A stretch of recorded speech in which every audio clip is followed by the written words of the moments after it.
मुद्रा के online platform से मैं आप सभी का हार्दिक स्वागत व अभिनंदन करती हूँ। और इसके साथ साथ में उम्मीद करती हूँ कि आप सब बहुत अच्छे होंगे और आप सभी अपनी स्टडी में लगे होंगे। ठीक है, तो हम लोगों की चर्चा हो रही थी। हाँ, फिलहाल अपने जो है टॉपिक पे की ओर चलने के पहले आप सभी को ये याद दिलाना चाहते हैं कि अगर आप हमारे चैनल पर पहली बार विजिट कर रहे हैं तो आप लोग उसको सब्सक्राइब करें, और जो लोग सब्सक्राइब कर चुके हैं तो वो लोग ज़्यादा से ज़्यादा शेयर करें। ओके, और लाइक करना ना भूलें, लाइक ज़रूर आप लोग कर दिया करें। तो चलिए हम चल रहे हैं अपने टॉपिक की ओर। हमारा टॉपिक क्या चल रहा था? दिल्ली सल्तनत में, यानी कि जितने भी क्रमवार जितने भी दिल्ली सल्तनत में सुल्तान हुए हैं, इनके बारे में हम एक एक करके सबके बारे में डिटेल में चर्चा किया हुआ है।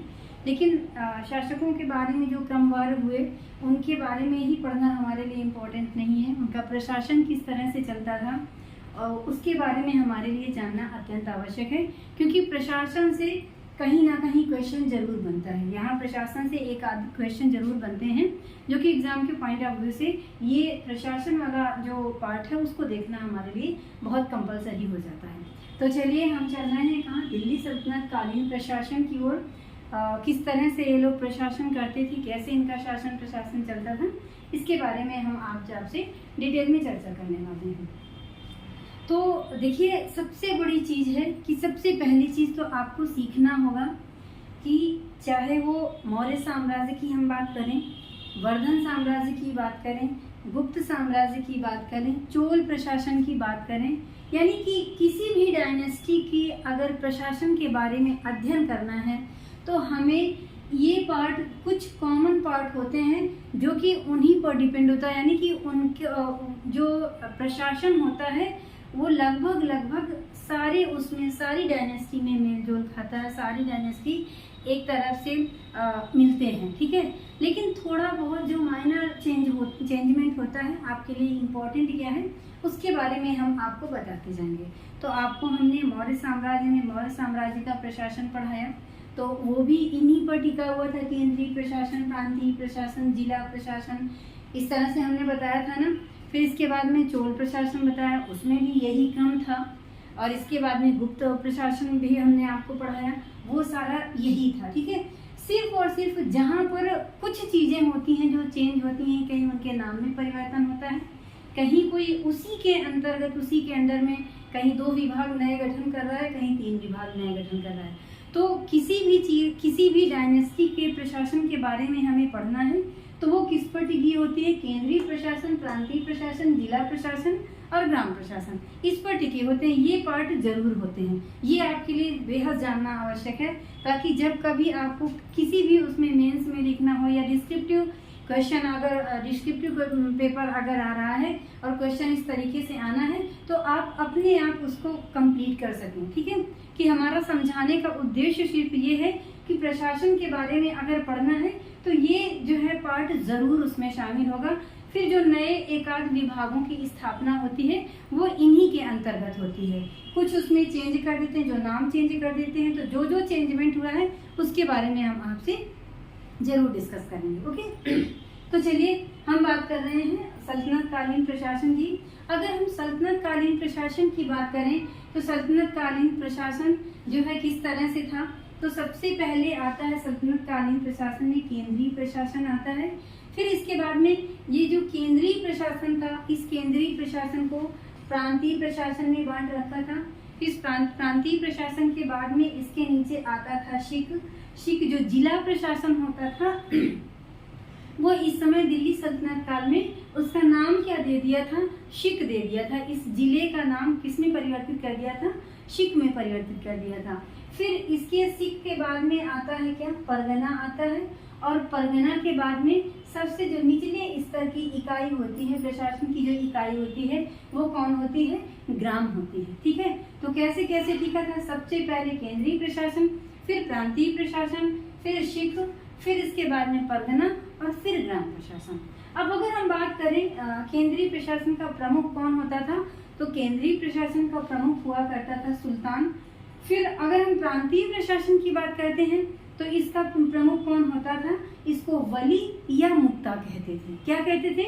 वली या मुक्ता कहते थे। फिर इसके बाद में आ जाता है प्रांतों को जो है शिकों में बांटा गया था, कई शिकों में बांट दिया गया था। तो इस तरह से शिक के प्रमुख को क्या बोलते थे? तो इसको शिकदार बोला जाता था।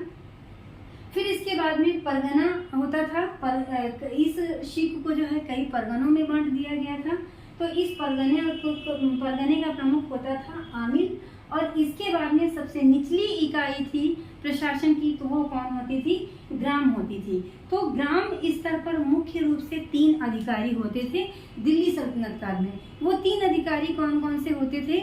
एक होता था खुद, दूसरा मुकद्दम और तीसरा कौन होता था? चौधरी। ये 3 जो है अधिकारी ग्राम स्तर पर प्रमुख होते थे। ओके, क्लियर हुआ यहाँ तक? अब एक चीज, अगर हम जब मुगल काल में एंट्री करेंगे और लास्ट में हम मुगल प्रशासन के बारे में अगर हम आपसे डिस्कस करेंगे तो बहुत कुछ अंतर नहीं है मुगलों के भी प्रशासन में। सिर्फ और सिर्फ अंतर कहाँ पर आता है? इस परगना और ग्राम के बीच में जो शाहजहां था अपने समय पर उसने एक और इकाई बना रखी थी। किसके बीच में? इस परगना और ग्राम के बीच में। तो वो कौन सी होती थी? वो मौजा होती थी। ओके, ये आपको समझना है। मैं आपको इसलिए बता रही हूँ ताकि जब मैं आपको मुगल प्रशासन पढ़ाऊँ, मुगल प्रशासन पढ़ाने का टाइम आए तो आप लोगों के मन में एक बार ये चीज जरूर रिमाइंड करें, और जब मैं बताऊं तो आप हमारे इस लेक्चर से आप इसको जोड़ सकें कि हाँ मैम ने परगना और ग्राम के बीच में शाहजहां द्वारा नई इकाई कौन सी बनाई गई थी? तो उस मौजा, इसको बनाया गया था। क्या? मौजा को बनाया गया था। ठीक है, तो आई होप समझ गए होंगे आप लोग कि किस तरीके से प्रशासन करते थे। केंद्रीय प्रशासन होता था, केंद्र का प्रमुख सुल्तान होता था। इस केंद्र को प्रांतों में डिवाइड किया था। फिर इसके बाद में इन प्रांतों का प्रमुख कौन था? प्रत्येक प्रांत का प्रमुख होता था वली या मुक्ता। फिर इस प्रांत को शिक में डिवाइड कर रखा था। इस शिक को जो है किसमें इसका प्रमुख कौन होता था? वो शिकार कहलाता था। इस शिक को परगने में बांट रखा था। इस परगने का प्रमुख कौन होता था? आमिल होता था। और एट लीस्ट इस परगने को जो है किसमें बांटा था? कई ग्रामों में बांटा था। और ग्राम में मुख्य कौन से अधिकारी होते थे? 3 अधिकारी होते थे। वो कौन होता था? एक होता था चौधरी, दूसरा होता था मुकद्दम और तीसरा कौन होता था? तो तीसरा खुद होता था। ओके, यहाँ तक की बात आई होप आप लोगों को क्लियर हो गई होगी। अब हम एक एक करके पढ़ेंगे। पहले केंद्रीय प्रशासन पढ़ेंगे, फिर प्रांतीय प्रशासन पढ़ेंगे, फिर इसके बाद में शिक या जिला प्रशासन पढ़ेंगे, फिर परगने का प्रशासन पढ़ेंगे और एटलीस्ट बाद में ग्राम का प्रशासन पढ़ेंगे। तो अभी हम स्टार्ट करने वाले हैं क्या? केंद्रीय प्रशासन स्टार्ट करने वाले हैं। तो अगर हम केंद्रीय प्रशासन की बात करें तो हमने आपको पहले ही बताया हुआ है कि केंद्र का प्रमुख कौन होता था? तो केंद्र का प्रमुख शासक होता था, यानी कि शासन की समस्त शक्तियां इस शासक में निहित होती थी। क्लियर हुआ? शासन की समस्त शक्तियां इसी शासक में निहित होती थी। कोई भी काम बिना सुल्तान की परमिशन से नहीं किया जाता था, चाहे वो कोई युद्ध करना हो, चाहे कोई संधि करनी हो या राज्य में कोई भी सुधार कार्य करना हो, बिना राजा के, बिना सुल्तान की परमिशन से कुछ भी नहीं होता था। ओके, तो इस तरह से केंद्रीय प्रशासन का प्रमुख कौन होता था? तो सुल्तान होता था। सभी शक्तियां सुल्तान में निहित होती थी। अब इसके बाद में मैंने आपको बताया क्या कि चाहे किसी कोई विदेशी आक्रमण हुआ हो या अन्य राज्य का आक्रमण हुआ हो, इन आक्रमणों से सुरक्षा जो है ये किसका दायित्व होता था? सुल्तान का दायित्व होता था। ओके, अब सबसे बड़ी चीज अगर आपसे पूछता है, क्वेश्चन आपसे पूछेगा कि दिल्ली सल्तनत में आपको पता है केंद्र प्रशासन का प्रमुख होता था राजा, लेकिन राजा का सबसे महत्वपूर्ण कार्य कौन सा होता था? तो अगर राजा के सबसे महत्वपूर्ण कार्य की अगर हम बात करें तो राजा का सबसे महत्वपूर्ण कार्य होता था कि इस्लाम धर्म का प्रचार प्रसार करना और इस्लाम धर्म की रक्षा करना। क्या होता था?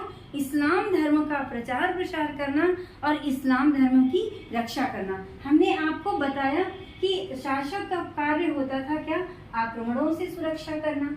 ओके, इसके बाद में शांति स्थापित करना, अपने साम्राज्य में, अपने राज्य में शांति की स्थापित करना और बाह्य आक्रमणों से सुरक्षा करना। क्वेश्चन जब आपसे देगा तो ये भी ऑप्शन देगा तो मैंने जो आपको पढ़ाया है आपको ज़रूर याद आएगा, लेकिन आपको क्वेश्चन बहुत ध्यान से पढ़ना है कि वो पूछ क्या रहा है। वो पूछ रहा है सबसे महत्वपूर्ण, इसीलिए मैंने आपको इंडिकेट किया कि दिल्ली सल्तनत में का सुल्तान जो होता था उसका सबसे महत्वपूर्ण कार्य क्या होता था। तो आप चूज करेंगे किसको, इस्लाम धर्म का प्रचार प्रसार करना और उसका क्या करना, उसकी रक्षा करना, इस्लाम धर्म की रक्षा करना। ये क्या होता था, ये होता था सुल्तान का महत्वपूर्ण कार्य होता था। ठीक है, यहाँ तक की बात क्लियर हो गई। फिर इसके बाद में सुल्तान जो नियम बनाता था, जो कानून बनाता था, उस कानून को क्या कहा जाता था, तो उस कानून को जवाबित कहते थे। ठीक है, क्या कहते थे, जवाबित कहते थे या फिर उसलूब कहते थे। क्या बोलते थे, जवाबित या इस उसलूब बोलते थे। फिर इसके बाद में जो सुल्तान जहाँ से जो है ये रूल करता था, यानी जहाँ से नियम बनाता था, तो उसका एक मुख्यालय बना रखा था। उस मुख्यालय को सुल्तान क्या कहता था, उस समय क्या बोला जाता था, उस जो है मुख्यालय को दारुल सिफा के नाम से जाना जाता था। ओके, क्यों दारुल सिफा के नाम से क्यों जाना जाता था, क्योंकि जितने भी कानून बनते थे, जितने नियम बनते थे, वो इसी मुख्यालय के माध्यम से ही जो है बनते थे और यहीं से सारे पारित होते थे। तो इसको क्या कहा जाता था, इस मुख्यालय को तो दारुल सिफा कहा जाता था। ठीक है, दारुल सिफा या फिर खलीफा का घर भी इसको कहते थे। क्लियर हो यहाँ तक। इसके बाद में सुल्तान के लिए ये चीज हुई क्या, कि जो मुख्यालय होता था उसको दारुल सिफा कहते थे। अब सुल्तान था तो सुल्तान जो है अकेले इन सारे नियमों को नहीं बनाता था, कोई भी डिसीजन लेना होता था तो उस डिसीजन को लेने के लिए इसकी इस समय एक संस्था होती थी। तो वो कौन होती थी, तो सुल्तान को सहायता देने के लिए मजलिस ए खलवत हुआ करती थी। ये एक संस्था थी मजलिस ए खलवत, जो कि ये राजा की एक मंत्री परिषद हुआ करती थी और राजा इसी मंत्री परिषद के सदस्यों के माध्यम से कोई डिसीजन लेता था। क्लियर हुआ। इसके बाद में ये जो मजलिस ए खलवत थी, इसमें इसके भी दो पार्ट थे, ये भी दो भागों में इसको बांटा गया था। एक था क्या, एक था बार ए आम और दूसरा कौन सा था, बार ए खास। तो ये जो बार ए आम होता था, इस बार ए आम में न्याय संबंधी कार्य होते थे। किसी को न्याय देना होता था तो वो किस में होते थे, वो बार ए आम के अंतर्गत वो न्याय सुने जाते थे। और जो बार ए खास होता था, तो ये जो है बार ए खास होती थी, ये राजा की मंत्री परिषद हुआ करती थी। मीन्स आप नाम से जोड़ लीजिए, बार ए खास यानी खास लोग, यानी वेरी इंपॉर्टेंट लोग। राजा के जो बहुत इंपॉर्टेंट लोग होते थे, खास लोग होते थे, वही मंत्री परिषद होती थी। तो राजा को सहायता देने के लिए मजलिस ए खलवत जैसी संस्था थी। और इस मजलिस ए खलवत की भी दो पार्ट थे। एक पार्ट था बार ए आम, जिसमें न्याय संबंधी कार्य किए जाते थे, और दूसरा क्या था, दूसरा था बार ए खास, जिसमें कि राजा की मंत्री परिषद हुआ करती थी। यहाँ तक की बात क्लियर हुई। अब इसके बाद में ये जो मंत्री परिषद होती थी, जो दूसरे नंबर पर थी, तो मंत्री परिषद की मदद के लिए भी कुछ प्रमुख अधिकारी नियुक्त किए थे इस राजा ने, सुल्तान ने, सल्तनत काल में।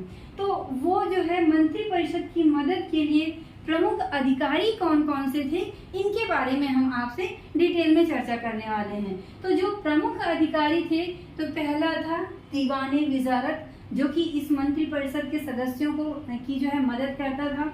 फिर दूसरा जो है था पहला था क्या, दीवान ए विजारत था। फिर इसके बाद में दूसरा था दीवान ए अर्ज और तीसरा था दीवान ए इंसाफ। अन्य भी संस्थाएं थी, लेकिन अभी थोड़ा सा जगह के अभाव में जितनी जगह है उसके अकॉर्डिंग आपसे हम जो है डिस्कस कर रहे हैं। बाकी फिर जैसे जैसे आता जाएगा उस हिसाब से हम आपसे डिस्कस करते जाएंगे। तो मैं क्या पढ़ा रही थी, कहाँ पर थी, कि राजा को इस राजा मंत्री परिषद से जो है हेल्प लेता था, सहायता लेता था, किंतु इस मंत्री परिषद की हेल्प के लिए भी कुछ अधिकारी नियुक्त किए गए थे। तो पहला अधिकारी कौन था, तो ये दीवान ए विजारत था। ये दीवान ए विजारत कौन था? तो ये दीवान ए विजारत जो होता था, ये इसका प्रमुख होता था वजीर हुआ करता था दिल्ली सल्तनत के समय पर। कौन होता था? दीवान ए विजारत का प्रमुख कौन हुआ करता था? तो वजीर हुआ करता था। और इस वजीर का मुख्य कार्य क्या था? तो इसका कार्य था राजस्व व अर्थ से संबंधित कार्य को देखना। किसका काम था? इस मंत्री का, यानी कि इस सदस्य का, जो ये जो अधिकारी था दीवान ए विजारत, इसका मुख्य कार्य क्या था कि राजस्व से संबंधित व अर्थ से संबंधित कार्यों की देखभाल करना। ओके, अब ये देखभाल तो करता था क्योंकि राजस्व डिपार्टमेंट बहुत बड़ा होता है, इसको अकेले एक व्यक्ति के मध्य छोड़ना, वो इतना बड़ा डिपार्टमेंट होता है कि एक सदस्य इसको देख ही नहीं सकता है। तो इस दीवान ए विजारत के, यानी इस वजीर के को जो है इसकी भी 2 श्रेणियां होती थी। और वो 2 श्रेणियां कौन सी होती थी? इसके अंतर्गत, दीवान ए विजारत के अंतर्गत 2 प्रकार के अधिकारी होते थे। वो कौन कौन से होते थे? एक होता था वजीर ए तनफीज और दूसरा कौन होता था? वजीर ए तनवीज। समझ में आया कि ये वजीर ए तनफीज और वजीर ए तनवीज हेल्प किसकी कर रहे हैं? इस दीवान ए विजारत की हेल्प कर रहे हैं। लेकिन मंत्री परिषद की हेल्प कौन कर रहे हैं? मंत्री परिषद की हेल्प दीवान ए विजारत, दीवान ए अर्ज, दीवान ए इंसा, दीवान ए काजा, आगे आने वाले समय में आपसे हम और भी डिस्कस करेंगे। तो ये होते थे। लेकिन जो दीवान ए तनफीज और दीवान ए तनवीज होते थे, ये जो है दीवान ए विजारत यानी इस वजीर की हेल्प करते थे। क्लियर हुआ? तो अगर दीवान ए तनफीज के जो अधिकारी होते थे, तो इनके अधिकार कैसे होते थे? इनके अधिकार सीमित होते थे। लेकिन दीवान ए तनवीज होते थे, तो इनके अधिकार कैसे होते थे? असीमित होते थे। क्लियर हुआ? अब इसके बाद में अगर हम बात करें इसी विजारत के बारे में, इसी वजीर के बारे में, तो अगर दिल्ली सल्तनत के प्रथम वजीर के बारे में अगर हम बात करें कि अगर आपसे क्वेश्चन पूछता है कि दिल्ली सल्तनत का प्रथम वजीर कौन था, तो वजीर था अब्बास फजल बिन अहमद। कौन था? अब्बास फजल बिन अहमद। तो अगर क्वेश्चन पूछता है कि अब्बास फजल बिन अहमद ये किसका वजीर था, तो ये महमूद गजनवी का वजीर था। ओके, क्लियर हुई ना यहाँ तक की बात? अब इसके बाद में जो है इसको जो ये जो प्रथम वजीर था अब्बास फजल बिन अहमद, ये इसको भी, वजीर को भी मदद करने के लिए अन्य 2 अधिकारी होते थे इनके अलावा। वो कौन होते थे? एक होता था मुशर्रिफ ए मुमालिक, जिसको महालेखाकार कहते थे, और दूसरा कौन होता था? मुस्तौफी ए मुमालिक, जिसको महालेखाकार परीक्षक कहते थे। क्या कहते थे? महालेखाकार परीक्षक कहते थे। अब मुशर्रिफ ए मुमालिक या महालेखाकार का काम क्या होता था? इसका काम होता था सिर्फ और सिर्फ आय का ब्यौरा रखना। क्या होता था? सिर्फ और सिर्फ आय का ब्यौरा रखना। वहीं पर मुस्तौफी ए मुमालिक जो होता था, महालेखाकार परीक्षक जो होता था, तो इसका क्या काम होता था? इसका सिर्फ और सिर्फ कार्य था व्यय का लेखा जोखा रखना। तो महालेखाकार मुशर्रिफ ए मुमालिक, इसका काम क्या था? आय का ब्यौरा रखना। और मुस्तौफी ए मुमालिक, इसका कार्य क्या था? तो इसका कार्य था व्यय का ब्यौरा रखना। यहाँ तक की बात क्लियर हुई? लेकिन ये जो दोनों अधिकारी थे, मुशर्रिफ ए मुमालिक और मुस्तौफी ए मुमालिक, ये लोग जो थे, तो फिरोज शाह तुगलक के समय में इन लोगों में जो है क्या कर दिया गया? इन लोगों के कामों को जो है एक दूसरे को आदान प्रदान कर दिया गया। वो कैसे?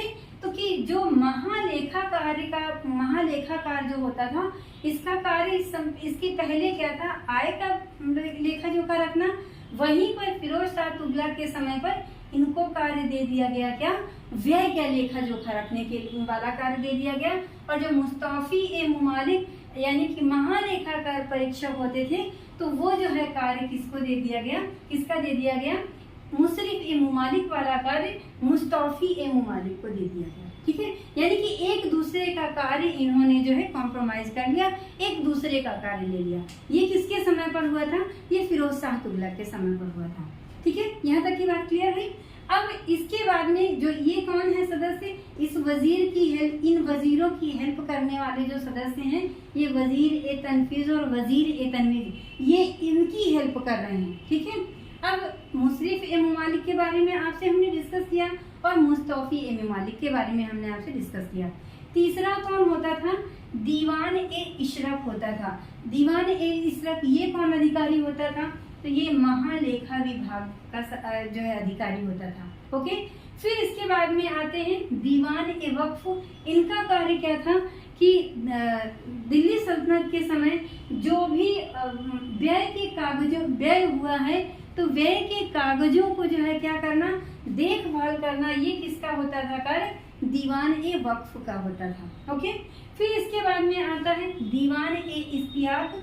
तो दीवान ए इस्तियाक कौन सा विभाग होता था, ये पेंशन विभाग होता था। यानी कि जो भी कर्मचारी व अधिकारी होते थे, रिटायरमेंट के टाइम जो भी इनको पेंशन दिया जाता था, तो ये इसी विभाग के अंतर्गत दिया जाता था। ओके, फिर आता है क्या, दीवान ए अर्ज आता है।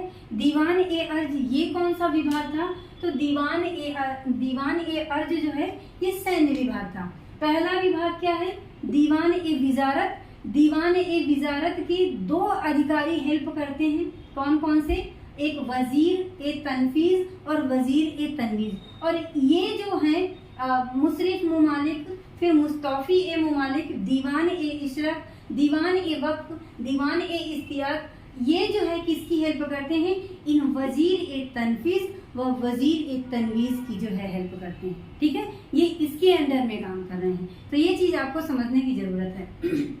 फिर ये पहला विभाग था दीवान ए विजारत, जो कि हेल्प किसकी कर रहा है, राजा के मंत्री परिषद की कर रहा है। दूसरा कौन सा मंत्री होता था या विभाग कौन सा होता था, तो वो दीवान ए अर्ज होता है।